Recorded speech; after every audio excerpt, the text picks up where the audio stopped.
Review aujourd'hui d'un autre fossilizer. Cette fois-ci, il s'agit de Windfinger, sorti dans la vague 3 de Kingdom.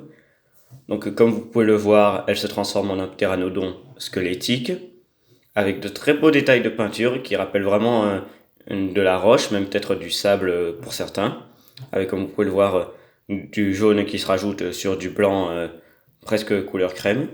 C'est assez joli. On a des applications de couleur noire, que ce soit dans le bec, les détails à l'intérieur du crâne ou même entre les côtes. Très joli de ce point de vue-là. Le squelette en lui-même est assez réaliste, mis à part peut-être pour la pointe qui dépasse ici, malheureusement. Mais sinon, il n'a rien à vraiment se reprocher. Il est assez bien fait, on voit pas trop le robot, sauf si on commence vraiment à regarder de près. Vous avez, et ça, il fallait s'y attendre avec toutes les articulations qu'on retrouve généralement chez les fossilisers, la possibilité de la mettre en position de vol. Vous devez juste mettre toutes les pièces dans le bon sens. Voilà, vous mettez les pattes arrière dans le bon alignement. Et ainsi elle est en position de vol. Donc vous pouvez utiliser un stand pour la faire tenir, mais vraiment c'est très impressionnant. Vous pouvez voir par exemple par rapport à la taille de ma main, donc c'est assez grand, surtout pour une figurine de classe de luxe.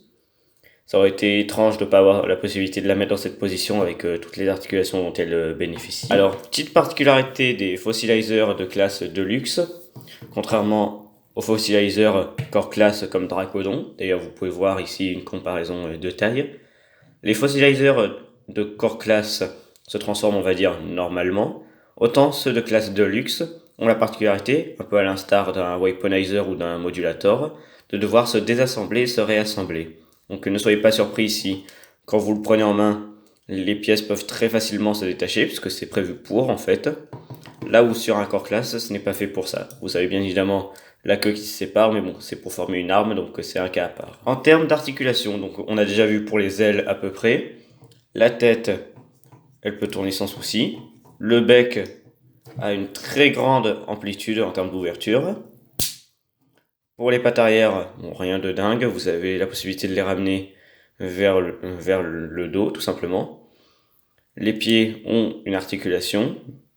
Voilà, ça sert pas à grand chose, mais c'est toujours là. Pour les pattes, vous voyez directement tous les axes qui permettent d'avoir des articulations. Assez libre là aussi, ça permet de bien la mettre en pose quand elle est au sol. Vraiment, rien à reprocher au niveau des articulations. On passe maintenant à la transformation. Alors, pour commencer, vous allez devoir enlever la tête, qui va tout simplement former une arme. Vous enlevez aussi les pointes des ailes, qui vont former également des armes. Ensuite, vous prenez tout simplement, voilà, et vous séparez en deux. Vous avez ce qui va former ici le bas du corps, et ici les bras, le torse et la tête. Alors là, rien de compliqué, vous mettez tout dans le bon alignement, comme ceci. Vous prenez ensuite cette partie, vous sortez tout simplement les bras et vous les mettez dans le bon sens. Vous mettez la main dans le bon alignement, comme ceci. Vous accrochez ensuite les deux parties entre elles. Vous déployez le visage et Windfinger est transformé. Le mode robot est très joli. On a des détails au niveau du torse qui, malgré sa taille, ressortent assez bien. De même pour la tête. Alors, contrairement aux autres fossilisers, elle dispose d'une visière. Sinon, globalement, toutes les pièces que vous voyez étaient déjà visibles pleinement sur le mode ptéranodon, donc on va pas revenir dessus. La tête, justement, est faite pour aller dans le dos, même si elle peut servir d'arme en se mettant dans sa main. Pour les articulations, alors, c'est assez étonnant aussi de ce point de vue-là. Enfin, pour un fossilizer, ça ne l'est pas tellement. Vous avez la tête qui peut faire un 360 sans problème. Elle peut regarder vers le bas également, et légèrement vers le haut. Les bras, totalement libres. Vous pouvez donner n'importe quelle pose. De même pour les coudes.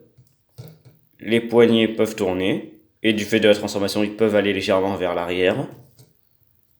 Elle a une articulation à la taille, ce qui est très appréciable là aussi. Pour les jambes, c'est pareil, très très libre. Elle peut faire le grand écart sans souci. De même pour les genoux, qui peuvent aller très très loin, que ce soit en avant ou en arrière. Et pour les pieds, vous avez une double articulation, donc pas mal de possibilités, ça la rend très stable. Vous pouvez lui donner n'importe quelle pose, elle tiendra très très bien. Pour conclure, eh bien, je dirais que c'est une très bonne figurine, alors qu'il peut coûter un peu cher parce qu'elle n'est pas évidente à trouver selon les sites sur lesquels on la recherche. Mais à prendre si vous en avez l'occasion. C'est un très bon fossilizer à rajouter à sa collection. Elle est très très belle. À prendre, vraiment, c'est une très bonne pièce. Et sur ce, on se dit à une prochaine pour une nouvelle review. Allez, salut.